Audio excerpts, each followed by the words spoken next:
it will be not conserved, parity क्यों conserve नहीं हो रहा है. So as you know that parity का concept और क्या है वो हमने कल discuss किया था. I hope you understand. If anyone has doubt, then you can ask the question. Otherwise, we start our today's session.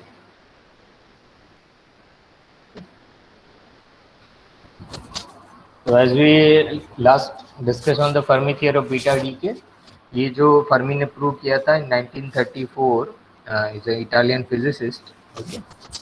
तो कल हमारा ये डिस्कस भी हुआ था कि ये जो फर्मी थियरी से हम क्या फाइंड कर सकते हैं. We can find for the concepts of the spectrum. Okay. तो जो स्पेक्ट्रम पार्ट है वो Fermi theory of beta decay हमें क्लियरली बताता है कि स्पेक्ट्रम उनका कैसा है, किस तरह से है. तो बीटा स्पेक्ट्रम जो कंटिन्यूस है तो उनका जो रिजोल्यूशन है that gives the Fermi theory of beta D के. अभी आप देखोगे कि वहाँ पर उन्होंने कौन कौन से अजम्पशन लिए थे. तो last week see that assumption कि वहाँ पर उन्होंने सिमिलर यही कंसिडर किया था जो बेसिक प्रॉपर्टीज़ है कि बीटा डी का कैसा होता है. तो first that will be neutron convert into proton, proton convert into neutron and the electron capture. फिर सेकंड उन्होंने दिखा था कि वहाँ पर energy remain conserve in beta decay. Okay. और जो अवेलेबल एनर्जी है that will be shared between electron and anti neutrino. मतलब neutrino and anti neutrino available energy वो शेयर रहेगा. ओके. एनर्जी रिमेन्स कंजर्व्ड रहती है इन बीटा डी के. वो कंसेप्ट लिया था. थर्ड उन्होंने लिया था neutrino rest mass 0. Okay. Fourth वहाँ पे कंसेप्ट लिया था electron neutrino field is weak field है compare to the nucleus bound in the nucleus. Nucleus जो बाउंड रहते हैं न्यूक्लियस के अंदर वहाँ पे उनका थोड़ा वीक स्ट्रॉन्ग फोर्स रहता है. लेकिन यहाँ पर जो इलेक्ट्रॉन न्यूट्रिनो फील्ड जो है उनका इंटरेक्शन वीक इंटरेक्शन है. इसीलिए वहाँ पर we apply this time perturbation theory. तो उन्होंने टाइम पर्टर्बेशन थियरी अप्लाई किया क्वांटम मैकेनिक्स का और वो फाइंड आउट किया उनका सॉल्यूशंस. उसे फर्मी क्यूरी प्लॉट से जाना जाता है. द लास्ट इक्वेशन और उसका प्लॉट करते हो तो फर्मी क्यूरी प्लॉट से जाना जाता है और वहाँ पर उससे स्पेक्ट्रम का नेचर मिल रहा है. तो थियोरेटिकली हमें जाना है अभी डिस्कशन में. तो ये 5 एजम्पशन ओके उन्होंने लिए थे. On the basis of this 5 assumption ही try to derive that relation for the spectrum part. अब उन्होंने टाइम पर्टर्बेशन थियरी जो यूज़ किया वहाँ पर क्या है कि कोई भी उन्होंने सिस्टम है, if he has a system with a wave function psi, the wave function size given for that system, और ट्रांजिशन जो हो रहा है इनिशियल वेव फंक्शन मतलब पेरेंट न्यूक्लियस, और जो ट्रांजिशन हुआ और जो हमें प्रोडक्ट न्यूक्लियस मिल रहा है वो फाइनल वेव फंक्शन, और जो ट्रांजिशन है probability of that transition, probability of transition is given by, आप चाहे उसे लैम्बडा से डिफाइन कर सकते हो और otherwise you can define in terms of this work function that is will be D W final to initial which is equal to this term. Okay. आप इसे इस फॉर्म में लिख सकते हो. तो यहाँ पे ये कांस्टेंट टर्म दिया है 2π/h कट और एक मैट्रिक्स एलिमेंट दिया है. मैट्रिक्स एलिमेंट कांस्टेंट टर्म है और वो एनर्जी डिपेंडेंट नहीं है. This is not depend on energy. Okay. Energy को डिपेंड नहीं करता है. Okay. Not depend on the energy. चाहे तो उसे लिख लीजिए.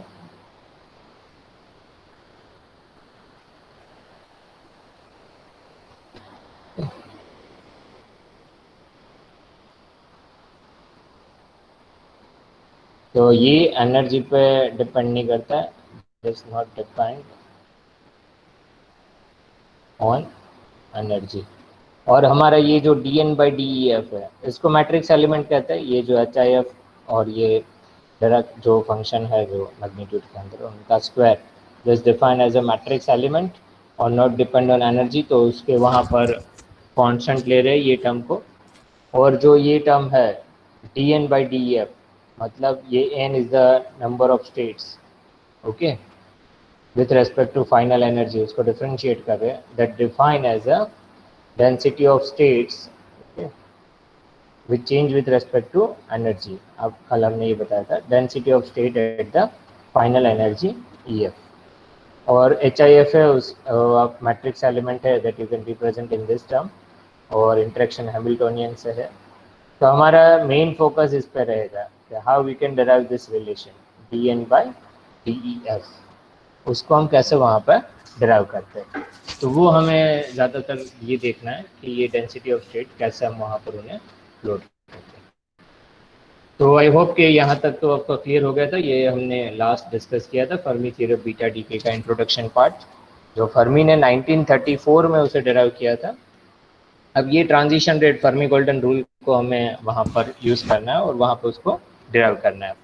अभी हमें डिराइव करना है ये जो डी एन, उसको हम डेंसिटी स्टेट्स जो है उसको इस तरह से भी रिप्रेजेंट करते हैं, U E which is equal to D N by D E. Okay, इस फॉर्म में वहाँ पर उन्हें रिप्रेजेंट कर सकते हैं। अभी हमें पता है वन डायमेंशनल केस लेता है पहले, फिर हम we are going for the 3 dimension case. Suppose कि एक पार्टिकल है मूव्स अलोंग एक्स एक्सिस, एक पार्टिकल हम ले लेते हैं, उसका सिर्फ पार्टिकल कोई भी you can define the particle, और वो मूव कर रहा है that is moves along X axis with a momentum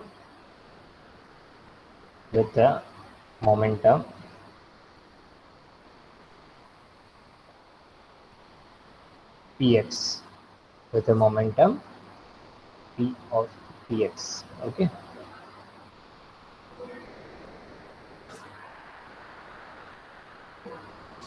okay, with a momentum that is px. तो हमें पता है कि उनका if you plot this x against px, और उसे यूजुअली हम इसका ग्राफ प्लॉट करते हो x वर्सेस px। ओके, उसे हम कहते हैं जो ग्राफ जो मिलता है x वर्सेस px, उसको कहते हैं फेज स्पेस। क्या कहते हैं? Phase space. जो आपको पता ही है how we define the phase space. If you plot the diagram x versus px, okay, तो फेज स्पेस मिलता है। अभी यहाँ पर क्या है, position and momentum, one dimensional phase space आप प्लॉट कर रहे हो, one dimension phase space. Okay, तो position and momentum you can measure simultaneously. Okay, लेकिन जो इनका रिप्रेजेंटेशन है give different pictures which is in classical and quantum mechanics. One dimensional phase space में आप उसे position x and px measured simultaneously उसे आप मेजर कर सकते हो यूजिंग दिस रिलेशन। और हम हाइजेनबर्ग अनसर्टेनिटी प्रिंसिपल लगाते हैं, तो Heisenberg uncertainty principle delta x dot delta px as per quantum mechanics which is greater than equal to h, delta x into delta px greater than equal to h। लेकिन इनका जो representation है, if we represent the classical type, classical mechanics में हम उसका represent करते हैं, तो वो पार्टिकल जो है that represent in terms of point, कुछ ऐसे पॉइंट से डिफाइन करते हैं, and this is in terms of point. और in quantum mechanics that will be define in terms of some cell. उनको इस तरह से कुछ सेल की डायमेंशन देते थे और उसको कुछ पर्टिकुलर उसका वॉल्यूम जो है वो आपको डिफाइन करना, h या जो भी आप सिंबल ले रहे हो। तो if we plot the phase space in quantum mechanics, one dimensional phase space as per quantum mechanics, अब हम उन्हें ड्रॉ करें one dimensional phase space in quantum mechanics, तो you can get x on the x axis and the px on the y axis. अब उसे आप plot करते हो वहाँ पर x versus px, you can get for one dimension some उसका volume है x versus px this. Okay, और उसे सेल से डिफाइन करते हैं, लेकिन कैसा भी आप सेल लो लेकिन उसका वॉल्यूम रिमेन सेम। सपोज आपने सेल की हाइट ये लिया या तो आपने बड़ा कुछ ऐसा लिया, लेकिन उसका volume remain the same. This will B e, this is change in this momentum, and this you define as a x। Okay, तो ये वन डायमेंशनल फेज स्पेस है और वो जो डिफाइन किया है हमने वो क्वांटम मैकेनिक्स के बेस पे डिफाइन किया in terms of quantum mechanics, one dimensional space base in quantum. अभी यहाँ पर आप देखोगे from this figure maximum number of cells. Okay, अभी हमें ये फिगर जो है उसको हम नाम दे देते यहाँ पर, ये फिगर 1। ओके, तो maximum number of cells that can be put in a volume px, यहाँ पे कितने नंबर ऑफ सेल्स आएंगे? Maximum number of cells that can be put in a volume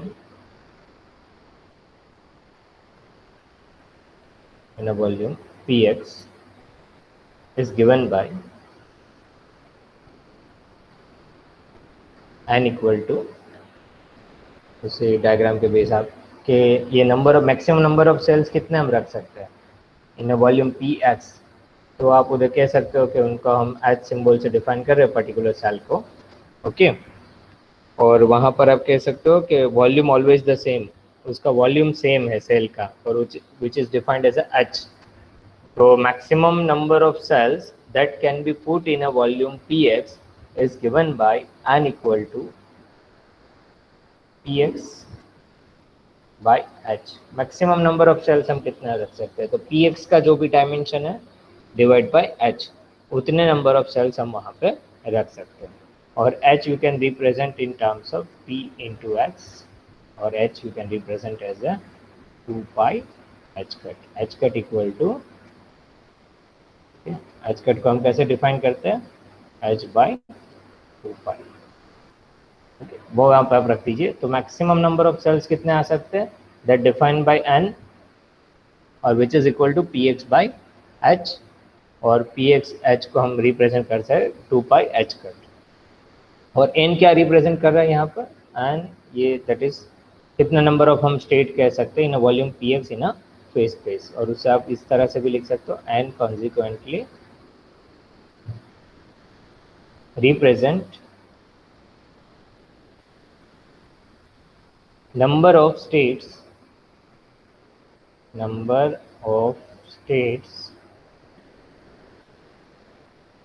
in the volume px, in the volume px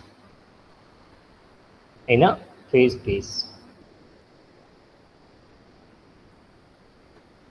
okay, n क्या represent करता है कि number of states वो represent कर रहे हैं, the number of states in the volume px। ये जो वॉल्यूम है px आप डायग्राम से आप देख सकते हो, and represent the number of states in the volume px in a phase space। Okay, so you can represent this in this form, n equal to px by h। अभी हमें one dimension और 3 dimension form में that we can define in this one dimensional phase space हमने ये define कर लिया। अब suppose हमारा 3 डायमेंशनल टर्म है, तो in 3 dimensional term we can represent this above equation. इसको हम इक्वेशन नंबर 1 दे देते हैं।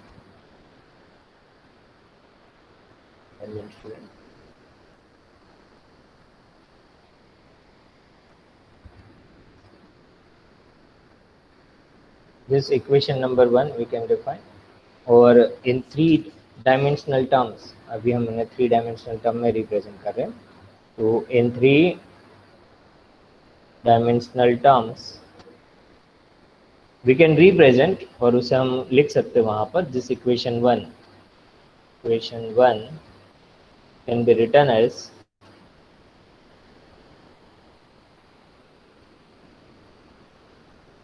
उसे हम कैसे लिख सकते हैं वहाँ पर? That you can define for single particle, उसे n1 रिप्रेजेंट यहाँ पर हम क्या कर रहे हैं वहाँ पर, that can be shown n is for 1 particle, that is ये 1 रिप्रेजेंट फॉर 1 पार्टिकल। और 3 डायमेंशन टर्म में इसको लिखना है, तो you can represent this 1 by 2 pi h cut whole cube in integration, कहाँ पे से कहाँ पे चेंज हो रहा है, तो कि D cube X into D cube P. D cube X into D cube P. इस फॉर्म में रिप्रेजेंट कर सकते हो। The number of states we have put n1, अभी हम n नहीं ले रहे, number of states for one particle के लिए n1 is represent as a number of states for one particle. यहाँ पे आपको लिखना है तो लिख दीजिए n1 represents the number of states for one particle. Okay students, तो यहाँ पर ये रिप्रेजेंटेशन हमने कर दिया 3 डायमेंशन टर्म में। अभी हम इससे थोड़ा वहाँ पर मैथमेटिकल टर्म्स और उनके फिजिक्स अप्लाई करके इन्हें थोड़ा सॉल्व करते हैं ये इक्वेशन को, and then we put in this term, हम डेंसिटी ऑफ स्टेट्स वहाँ पे फाइंड करेंगे। तो अभी हम क्या करते हैं कि ये कन्फाइंड पार्टिकल कर देते हैं, पार्टिकल को थोड़ा confine this particle in a unit volume. Okay, तो confine the particle in unit volume. You can represent this integration d cube x, which is equal to 1. So you can represent this n1 equal to 1 divided by 2 pi h cut cube, which this integration is 1, तो term जो बचेगा d cube p, ये equation हमें देना। तो इसको हम equation number 2 दे देते हैं, इसको इक्वेशन नंबर 3 दे देते हैं। Okay, now we compute the density of states for factor of one particle।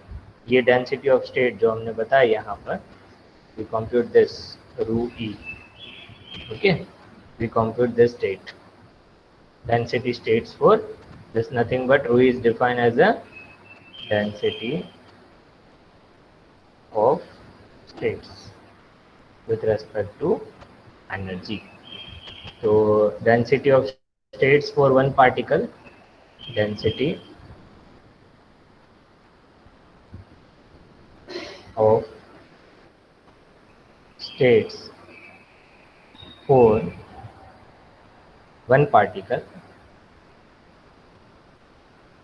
Okay, अभी वन पार्टिकल के लिए हम यहाँ पे रिप्रेजेंट करें डेंसिटी ऑफ स्टेट्स, तो उसको आप रिप्रेजेंट कर सकते हो, दैट इज रू 1 e with respect to energy, that is nothing but dn1 by de।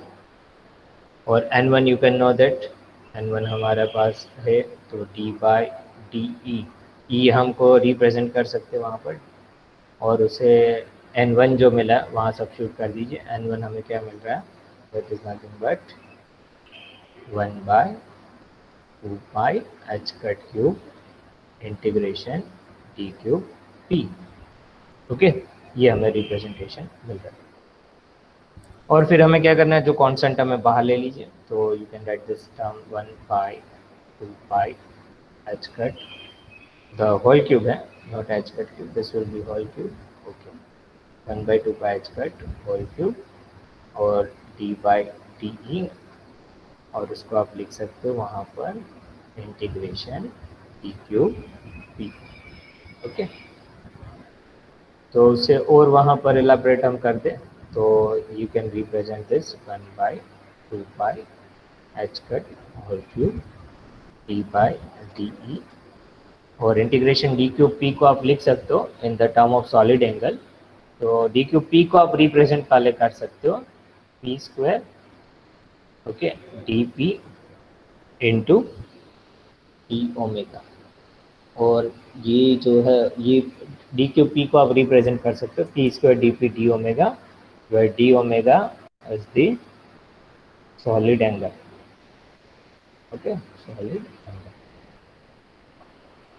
Okay, ये आपको समझना है सॉलिड एंगल। तो आप कोई भी जो न्यूक्लियस लेते हो स्फेरिकल फॉर्म में, ओके, और from centre if you some measure in this, और पर्टिकुलर स्फेरिकल फॉर्म में वहाँ पर आप मेजर करो, और यहाँ पर आप उनका डिटेक्टर इस तरह से रखते हो, और ये जो एंगल बनता है कुछ represent as a D omega in particular volume spherical form में।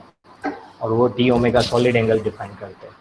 तो डी क्यूब पी को आप इस तरह से रिप्रेजेंट कर सकते हो, P square D P D omega, और वो टर्म जो आपको मिल रहा है। नाउ यू कैन उसको रिलेटिविस्टिक रिलेशन यूज करके आप ओके अभी यहाँ पे जो भी सॉलिड एंगल है रिलेटिविस्टिक रिलेशन यूज करके आप उसे सॉल्व कर सकते हो, और जो सॉलिड एंगल जो रिप्रेजेंट कर रहा है that is corresponding to the emitted particle. जो भी एमिटेड पार्टिकल है प्रोडक्ट न्यूक्लियस, उसके लिए ये सॉलिड एंगल डिफाइन कर रहे हैं जहाँ पे वो मेजर करते हैं। अब from the relativistic relation, from the relativistic relation you can calculate relativistic relation। आपको पता ही हम कैसे डिफाइन करते हैं, e square which is equal to e square c square plus m naught square c raised to 4। अब उसको आप differentiate करते हो विथ रेस्पेक्ट टू एनर्जी और with respect to that momentum. यहाँ पर जो चेंज इन मोमेंटम और चेंज इन एनर्जी दोनों सिमिलर है, डिपेंडेंट टर्म है। तो अब उसको हम डिफरेंशिएट करें दिस इक्वेशन को, तो आपको मिलेगा 2e D which is equal to 2p dp c square plus 0। Okay, अब उसको आप यहाँ पे थोड़ा ये टर्म को आप एलाबरेट कर दो, तो you can gate dp by de, 2 will cancel out, ये 2 आपका कैंसिल हो जाएगा, और वहाँ पर आप dp बाई de करते हो, dp बाई de, तो you get e by E C square, ये टर्म आपको मिल जाएगा dp बाई de। और उसको कुछ ये फॉर्म में भी मैथमेटिकली लिखा है वहाँ पर, if you write in terms of सब मैथमेटिकल टर्म्स ये यूज़ किया है वहाँ पर, d by de which is equal to e by P C square into D by D P, इस फॉर्म में उन्होंने यूज़ किया ये इक्वेशन। अब इसको क्या कर रहे हैं यहाँ पर, ये जो टर्म है दिस टर्म, उसको वहाँ पर सब्स्टिट्यूट कर दीजिए इन दिस इक्वेशन। इसको हम इक्वेशन नंबर कौन सा दे देते हैं, 3, और ये इक्वेशन नंबर 4। ओके, तो फोर्थ इक्वेशन में हम रख देते हैं वहाँ पर, तो you can get that is 4, this is equal to ρ1e for single particle, density states for single particle. तो उसको हम और इलाबरेट कर दे वहाँ पर, so that you can represent ρ1e density of state for single particle, you can represent 1 by 2 pi h cut whole cube, or d by de that you can represent e by dc square, और उसे d by dp वहाँ पर रख देते, और p square dp d omega वहाँ पर that you can take as a constant, so you can write this e by dc square d by dp p square dp और d ओमेगा। ओके, अब देख सकते हो ये जो यही इक्वेशन में लिखा है, जस्ट ये टर्म हमने यहाँ पे सब्स्टिट्यूट कर दिया, ये d बाई डी, ये आप ये सब्स्टिट्यूट कर दीजिए, ये टर्म यहाँ पर, ये टर्म जो है ये सब्स्टिट्यूट कर देते हो, और ये कॉमन ले लेते हैं हम p स्क्वायर डी पी, तो जो कैंसिल हो रहा है टर्म कैंसिल कर दो, और लास्ट में आपको कुछ रिजल्ट यहाँ पे मिलेंगे, that is equal to 1 by that you can 2 pi h cut, ये कांस्टेंट ही है, whole cube, e by pc square, that p square p will cancel, that you can get e p by c square, और वहाँ पर dp will also cancel out, and that integration d omega, ये term कुछ बचेगा। और उसको integration of D omega solid angle का आप इंटीग्रेट करते हो, तो विच इज इक्वल टू 4 पाई, तो वो आप सब्स्टिट्यूट कर दोगे और इसे सॉल्व करोगे, तो 1 बाई 2 क्यूब वहाँ पर हमारा 8 रहता है, पाई क्यूब और H cut cube E P by C square into 4 pi, तो आपका ये बचेगा that you can gate ρ1e, और 4 पाई है, 4 टू ज़ा 8, तो 1 by 2, this will 1 by 2 pi square h cut cube, and that will be EP by c square. Okay, so that is a for single particle density of states for a single particle, और वो value आप देखोगे ये h cut cube रहेगा, that will be 2 pi EP by और P by c square. That is for a single particle density states factor for a single particle. तो ये single particle के लिए किया है हमने, जो आप अप्लाई कर सकते हो वहाँ पर by applying that density of state factor. हम कैसे कैलकुलेट कर रहे हैं, तो हमने सिंगल पार्टिकल के लिए phase space quantum mechanics apply किया, और फेज स्पेस से एक बार हम इसे देख लेते हैं, फिर आगे बढ़ते हैं. क्वेश्चन नंबर 5 थोड़ा फटाफट हम रिकॉल कर लेते हैं हमने वहाँ पे क्या क्या डिस्कस कर लिया.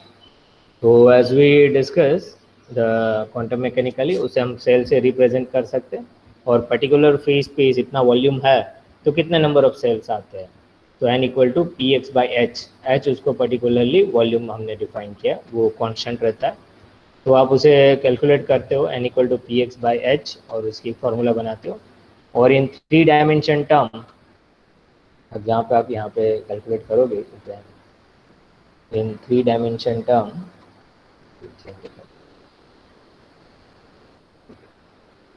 तो 3 डायमेंशन टर्म में हम उसे कैसे रिप्रेजेंट कर रहे हैं, this n1 equal to this 1 by 2 pi h cut cube d cube x into d cube p, change in the x and as well as change in the momentum, position and momentum. और unit volume हम ले रहे हैं, तो d cube x हमने represent 1 किया, तो हमें n1 we represent in this term 1 by 2 pi h cut cube integration d cube p. अभी density of states for one particle हमें फाइंड करना है. For one particle density of state you can represent in this term ρ1 equal to dn1 by de, और वो formula आप substitute कर दीजिए और उसको सिंप्लीफाई कर दीजिए. डी क्यू पी आप रख दीजिए P square D P D omega, और डी बाई डी जो है वो रिलेटिविस्टिक रिलेशन अप्लाई करके लाया है, वो सब्स्टिट्यूट कर दीजिए, और लास्ट जो आपको मिलेगा ये रिलेशन आपको. क्लियर? अभी हमें ये तो हुआ सिंगल पार्टिकल के लिए, लेकिन हमारा जो प्रॉब्लम है बीटा डी के प्रॉब्लम, उसमें कितने पार्टिकल आ रहे हैं, तो there will be 3 particles for beta decay problem, और beta decay problem. Okay, वहाँ पर हम देखते हैं कि जब neutron is convert into proton plus electron E-1, और चाहे तो आप उसे चार्ज नीचे लिख सकते हो, कई जगह साइन ऊपर भी E- बीटा डी के लिए लिखते हैं E-1 0 प्लस एंटी न्यूट्रॉन. तो यहाँ पर हमारे प्रोडक्ट न्यूक्लियस है वो 3 पार्टिकल है. Okay, that is a proton as well as this electron and the anti neutron, ये तीनों पार्टिकल है.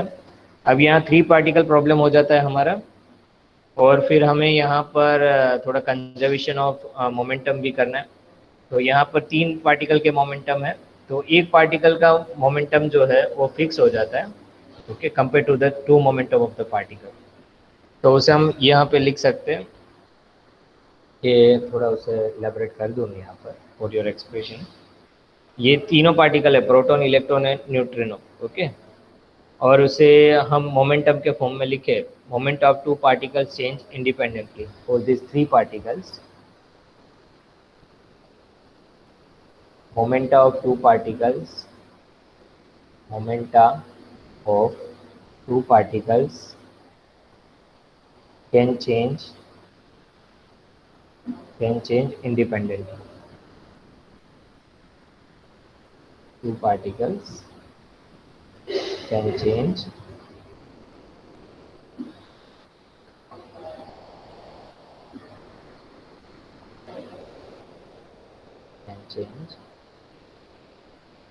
independent.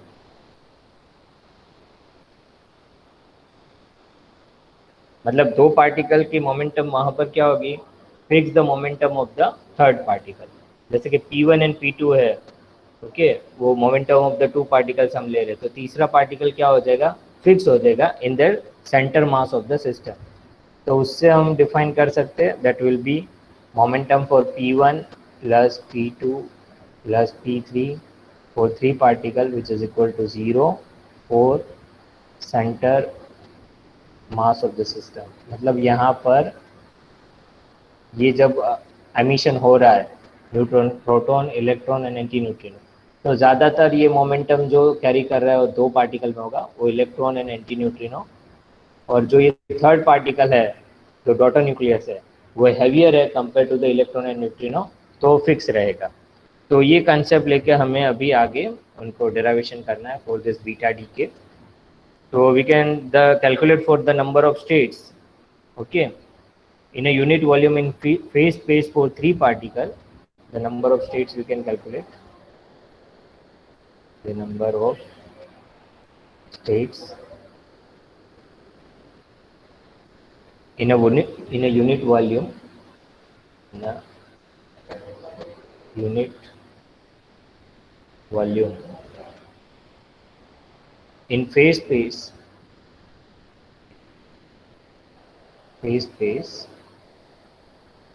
for three particles, तो उसके लिए अभी हम ऊपर जो हमने एक पार्टिकल के लिए जो डिफाइन किया वैसे ही हम तीन पार्टिकल के उसे लिए लिख सकते हैं n3।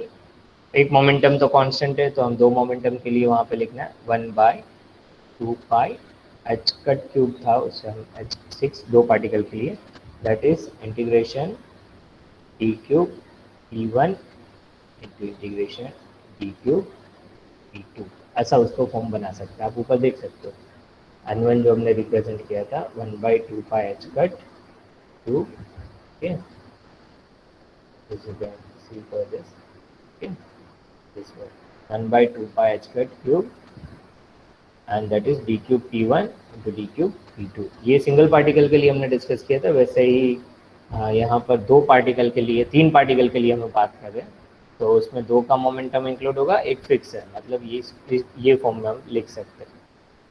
अब यहाँ पर बीटा प्रॉब्लम है, वहाँ पर जो एनर्जी शेयर होता है वो मोस्टली एनर्जी इज शेयर्ड, हमने आगे भी इंट्रोडक्शन में डिस्कस कर लिया था कि एनर्जी का जो सॉल्यूशन था that is share between the electron and anti neutrino, okay, neutrino और एंटी न्यूट्रिनो उसी में शेयर रहता है, electron and the anti neutrino.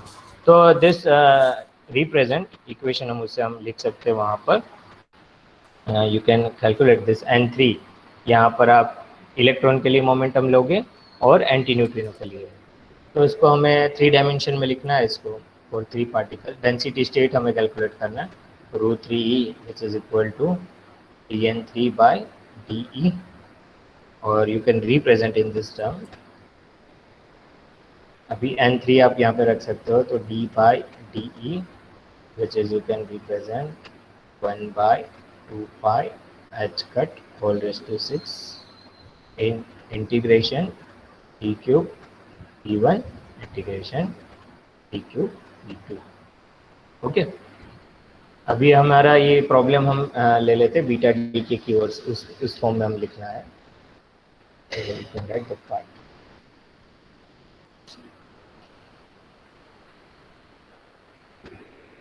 Okay, so we can write in this form, that is the density state factor √3e for beta decay problem, that you can represent 1/2 pi h cut whole raised to 6। और ये जो energy है, energy maximum, ये दोनों किस में share है, एक तो इलेक्ट्रॉन में और एक एंटी न्यूट्रिनो, तो d/de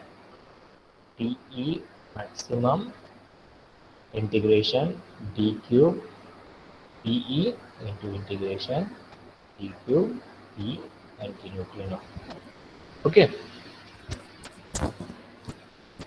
तो यहाँ पर टोटल एनर्जी जो है इन दोनों में डिस्ट्रीब्यूशन है, और ई मैक्सिमम जो है that is the total disintegration energy, और एनर्जी फॉर डिसइंटीग्रेशन, ओके। तो स्पेक्ट्रम से ही हम समझ रहे हैं कि स्टार्टिंग में जो प्रैक्टिकल जो स्पेक्ट्रम आ रहा है उसी बेस पे थियोरेटिकल डिफाइन कर रहे हैं कि मैक्सिमम एनर्जी ये दोनों में डिस्ट्रीब्यूट है। अब वहाँ पर हम देखते हैं कि जो इंटरनल चेंजेस है that we can represent in this equation, तो इसको और हम इलेबरेट कर दे, तो this three particle which is equal to 1/2 pi h cut whole raised to 6 d by T maximum integration D Q P को हम लिख सकते हैं P square D P E और D omega E into integration ये D Q P इसको आप लिख सकते हो P anti neutrino square D P anti neutrino into D omega antineutrino या तो आप दोनों इंटीग्रेशन रख सकते हो या तो एक ही इंटीग्रेट में लिख सकते हो। ठीक है, तो ये यहाँ पर है और सॉलिड एंगल एलिमेंट है but is change from momentum to change in momentum. अभी ये जो स्पेक्ट्रा है ओके, तो बीटा पार्टिकल जो एमिट हो रहा है, बीटा पार्टिकल आप स्पेक्ट्रम में देखते हो तो वाई एक्सिस पे आप देखते हो ओके कि नंबर ऑफ बीटा पार्टिकल्स है और एक्स एक्सिस में एनर्जी चेंज हो रहा है। तो यहाँ पर ऐसा ही आप स्पेक्ट्रम देखते हो spectrum part energy and the number of beta particles number of beta particles. तो आप देखते हो कि उनका एनर्जी स्पेक्ट्रम इस तरह से आ रहा है और this will be E maximum. तो एनर्जी जो चेंज हो रहा है वो एनर्जी यहाँ से E to E plus E okay. तो ये टर्म तो कांस्टेंट होता है this energy for the electron energy. तो यहाँ पर यही कंसेप्ट हमें अप्लाई करना है कि हम जो कैलकुलेट जो हम डेंसिटी स्टेट कर रहे हैं तो वहाँ पर ये कांस्टेंट हम लेंगे this we can take as a constant और उसी के बेस पे हम कह सकते हैं कि मोमेंटम भी है उसका वो कांस्टेंट। तो वो अप्लाई करके आपको ऊपर का जो इक्वेशन है वो हम सॉल्व कर रहे हैं। तो density of state vectors we can write in terms of rho E which you can represent 1 by 2 pi h cut whole raised to 6 and that you can represent in terms of जो भी constant है बाहर ले लेते हैं हम P square D P E क्योंकि momentum of this it will be constant electron momentum okay. और वहाँ पर जो एंटी न्यूट्रिनो है that you can take also this उसका मास नेग्लिजिबल है वहाँ पर और उसको हम थे उनका मोमेंटम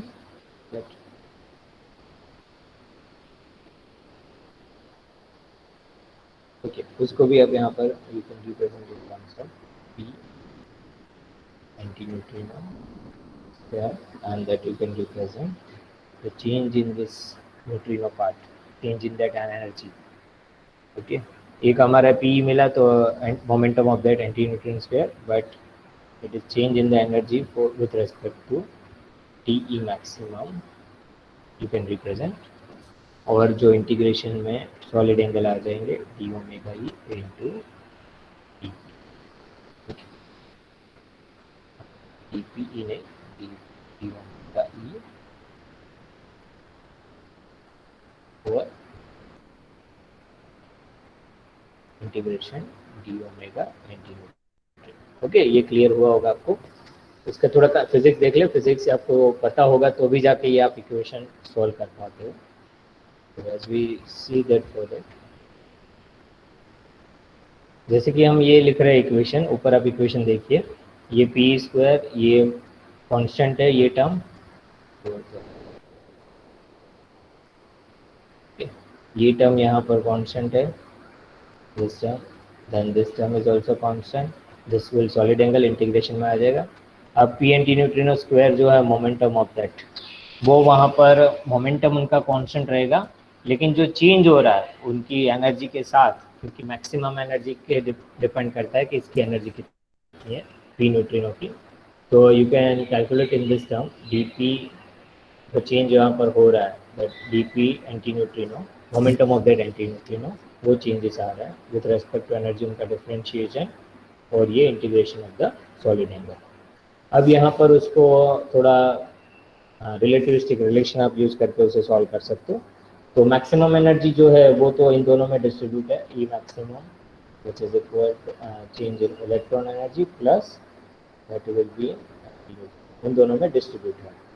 अब यहाँ पर आप कह सकते हो if you assume the rest mass of neutrino is 0 okay क्योंकि आगे ही उन्होंने एजम्पशन में भी लिया है neutrino rest mass if we the neutrino का mass unknown 0 लिया, if we assume ये assumption लिया हमने फर्मी ने, if we assume the rest mass of neutrino is 0, okay?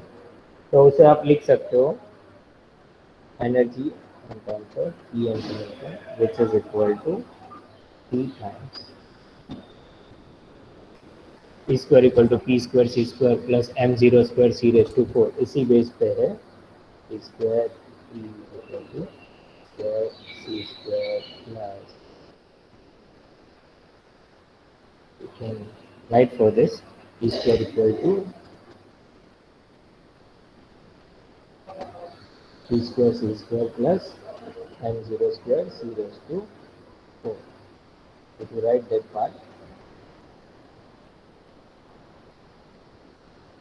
E square, which is equal to P square C square plus M0 square C raised to 4. Rest mass की energy 0 ले रहे हैं, तो आप लिख सकते हो एंटी न्यूट्रिनो, मतलब स्क्वायर हट जाएगा तो आपको ये रिलेशन मिलेगा, ओके। और इसी रिलेशन को वहाँ पर यूज़ करके हमें ये सॉल्व करना है वहाँ पर। तो ऊपर का जो इक्वेशन है that you can solve by substituting the value of that, तो आप वहाँ पर ये रिप्रेजेंट कर सकते हो treating the electron energy constant, वो वहाँ पर लेके उसको सॉल्व करें, दिस टर्म वहाँ पर ये डिफाइन करें, ये वैल्यू हमें सब्स्टिट्यूट कर देना है और फिर आगे सॉल्व करना है। तो उसके लिए हम लिख देते हैं यहाँ पर relation that you can right D change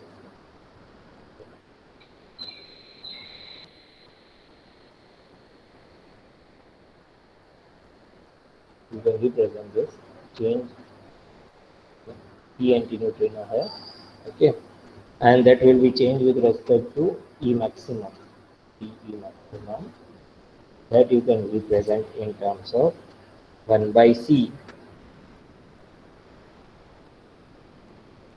उसका जो कांस्टेंट वैल्यू आ रहा है वो 1 by C आ रहा है, and that you can getting with the help of ये जो चेंज हो रहा है dP antineutrino divide by dE maximum को रिप्रेजेंट किया है। वहाँ पर इलेक्ट्रॉन एनर्जी तो हमने कांस्टेंट लिया है, तो आप ये जो फॉर्मूला है यहाँ सब देखो, ये इलेक्ट्रॉन एनर्जी इज कांस्टेंट, तो चेंज किस में रहेगा यहाँ पर ई मैक्सिमम में, ई न्यूट्रिनो में, तो आप लिख सकते हो दैट विल बी, ये तो स्टैंडर्ड रिजल्ट है, चाहे आप लास्ट में ये रिजल्ट मिलेगा, आपको कंफ्यूजन ना हो इसलिए ये इसको कैसे डेराइव किया वो आपको देखना है, तो आप देख लीजिए ये टर्म जो है ई न्यूट्रिनो ई मैक्सिमम के हिसाब से चेंज हो रहा है, तो दैट एनर्जी में चेंज हो रहा है एंटी न्यूट्रिनो और डी ई मैक्सिमम, और that you can represent P neutrino है वो क्या है 1 by C, अच्छा तो यहाँ से लिख लो 1 by C that will be E anti neutrino, तो यहाँ पर 1 by C इसी में चेंज हो रहा है, और इलेक्ट्रॉन एनर्जी तो कांस्टेंट है, तो आप उसको और इलाबरेट कर दीजिए 1 by C D by maximum,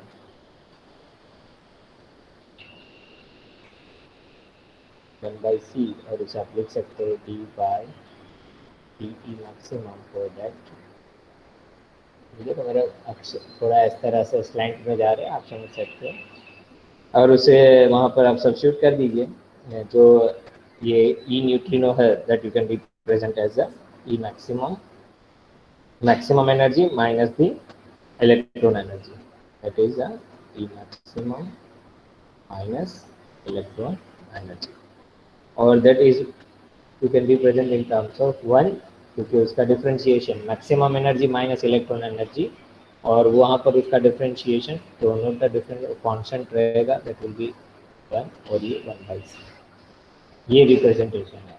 तो जो हमारे ऊपर वैल्यू जो है ये इक्वेशन, उसमें आपको ये वैल्यू सब्स्टिट्यूट कर देना है और फिर इन दोनों का वैल्यू प्लेस करें, तो आप उसे लिखोगे और elaborately you can write this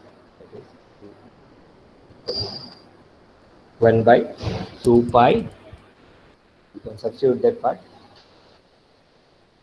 1 by 2 pi h squared whole raised to 6 into C, क्योंकि ये टर्म हम 1 by C ले रहे हैं, P square D P P anti neutrino square P square D P E into P anti neutrino square, और integration में जो दो टर्म बाकी है वो लिख लो, D omega E and D omega antineutrino, D omega E integration D omega,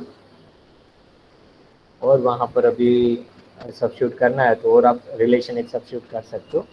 तो ये टर्म है पी एंटी न्यूट्रिनो है, ये इसको आप कैसे रिप्रेजेंट कर सकते हो, P anti neutrino square which is equal to, इसी इक्वेशन से सब सॉल्व कर रहे हैं, ये रिलेशन आपको याद रखना है। अब पी एंटी न्यूट्रिनो स्क्वायर करोगे तो आपको क्या मिलेगा, that is a energy for that anti neutrino square divide by C square, और एनर्जी फॉर एंटी न्यूट्रिनो क्या है, एनर्जी फॉर एंटी न्यूट्रिनो, ये रिलेशन यूज कर रहे हैं, energy for this antineutrino E maximum minus E electron energy, और उसका square E maximum minus electron energy उसका square divide by C square. ऐसे सब्स्टिट्यूट कर दे तो ऊपर का इक्वेशन में तो आपको ई मिल जाता है 1/2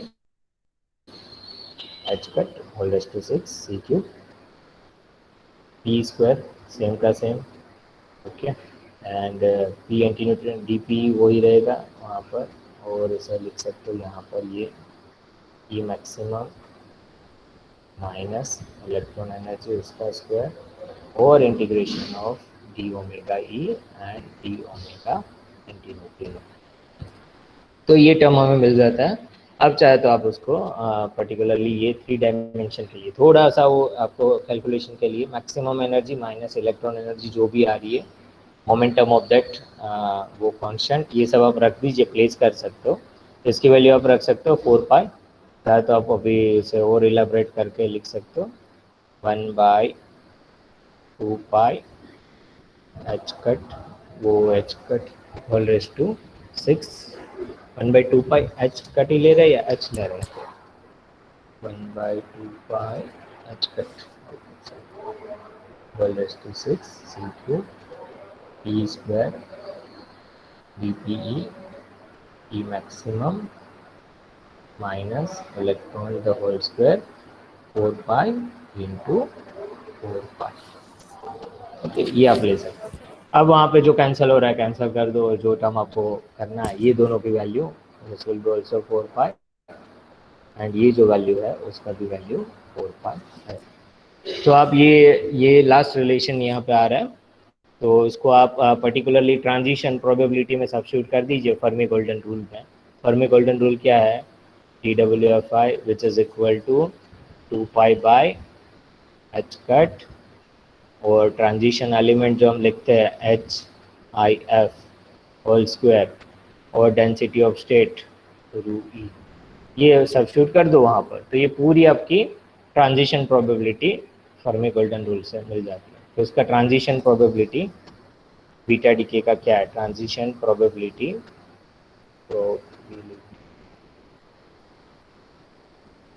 और beta decay, okay, transition probability for D का डीके। हमने ये टर्म तो कांस्टेंट लिया मैट्रिक्स एलिमेंट, आपको ये टर्म है वो ये मिल रहा है, तो आप ये वहाँ पे सब्स्टिट्यूट कर सकते हो। अभी वहाँ पर और एक टर्म जो लेफ्ट है, जो फर्मी ने आफ्टरवर्ड्स ही प्रेजेंटेड टर्म, कौन सा टर्म यहाँ पर लेफ्ट रहता है, तो हमने देखा कि यार जो एक इलेक्ट्रॉन है एंटी न्यूट्रिनो एमिशन हो रहा है, एनर्जी उन दोनों में ही शेयरिंग कर रहे हैं, जो डॉटर न्यूक्लियस है उसकी एनर्जी मोमेंटम कांस्टेंट है, तो इनका एनर्जी इनका मोमेंटम की बात करके हमने ये पूरा सोल्व आउट किया for this 2 particle with the third momentum will constant, और हमें ये लास्ट रिजल्ट मिल रहे। वहाँ पर और एक कंसेप्ट यहाँ पर इंक्लूड करना होगा कि यहाँ पर अभी तक हमने कोई रिपल्सिव कूलम इंटरेक्शन की बात नहीं करी, तो एक कूलम करेक्शन टर्म भी वहाँ पर इंक्लूड करना होगा, and that term you can substitute this, पूरा आप इक्वेशन में यहाँ पर एक कूलम करेक्शन टर्म आप इंक्लूड करोगे, और कूलम टर्म हमें ऐड करना होगा। क्यों टर्म ऐड करना होगा, क्योंकि बीटा माइनस डी के होता है तो उसको अट्रैक्टिव फोर्स न्यूक्लियस का होता है, जब वो बाहर एमिट करना चाहता है और एमिट हो जाता है तब उसे अट्रैक्टिव फोर्स ज़्यादा लगता है, और बीटा प्लस डी के होता है तो रिपल्सिव फोर्स ज़्यादा होता है। तो ज़्यादातर एनर्जी बीटा प्लस डीके में देखने में आती है, if you refer the energy concept of that. तो एनर्जी डिस्ट्रीब्यूशन में हम देखें कि बीटा प्लस ज़्यादा एनर्जी वो ले लेता है इन स्पेक्ट्रम पार्ट, और बीटा माइनस में एनर्जी कम रहता है। तो करेक्शन टर्म जो है वो आपको यहाँ पे रिप्रेजेंट कर देना, F Z comma that is electron energy. तो ये उनका पूरा डेरिवेशन पार्ट है, ये Fermi theory of beta D के। अब ये इसी को हमें ग्राफिकल, ये पूरा जो इक्वेशन है ट्रांजिशन प्रोबेबिलिटी का, आप उसका ग्राफ प्लॉट करोगे और उसके नेचर देखोगे, द क्यूरी फंक्शन जो बनाते हैं, और उससे आप ड्रॉ करोगे that function, Curie function D W F I into this term F P square D P square root, ये क्यूरी प्लॉट कहा जाता है और फर्मी प्लॉट, और उसको आप प्लॉट करते हो then you can get the similar result of that spectrum. अब उसके लिए tomorrow we go for that, और आज थोड़ा ये डिस्कस करना है तो एक पॉइंट डिस्कस कर लेते हैं। क्यूरी फंक्शन के से डिफाइन कर रहे हैं और उसको रिप्रेजेंट जो कर रहे हैं वो square root of D W F I transition rate divided by F P square D P. Okay, ये जस्ट उनका दिया है, क्यूरी फंक्शन के है, और ये जो आप प्लॉट करते हो के वर्सेस इलेक्ट्रॉन एनर्जी, के वर्सेस इलेक्ट्रॉन एनर्जी, उसको कहा जाता है क्यूरी प्लॉट और Fermi plot, is defined as a Curie plot और फर्मी प्लॉट। तो आपको जो नेचर है जो स्पेक्ट्रम एनर्जी के वर्सेस आप इलेक्ट्रॉन एनर्जी करोगे तो you get this result like that. थोड़ा हम कल उसका और ये इसका फिजिक्स क्या है, इक्वेशंस क्या है, तो हमने वो डेरिवेशन में ज़्यादा फोकस किया है। तो we go for the concepts on the later classes. कल हमारे क्लास है ऑन थर्सडे, तो हम ये डिस्कस कर लेंगे। तो ये पूरा डेरिवेशन है, आपको वन डायमेंशन पार्टिकल के लिए n1 रिप्रेजेंट करना है, और आप चाहे तो for beta decay problem directly यहाँ से भी आप रिप्रेजेंट कर सकते हो 3 पार्टिकल के लिए। उसके नंबर ऑफ स्टेट डिफाइन कर दो, उसका डेंसिटी ऑफ स्टेट डिफाइन करके उसको जो कांस्टेंट है कांस्टेंट, और जिसका रिलेटिविस्टिक रिलेशन यूज करके उसको पूरा आपको डिराइव करना है। I hope you understand. If any question you can ask, otherwise we go for attendance.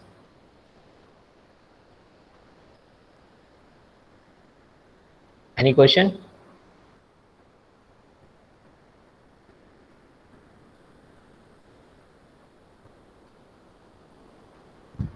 Student कोई क्वेश्चन है?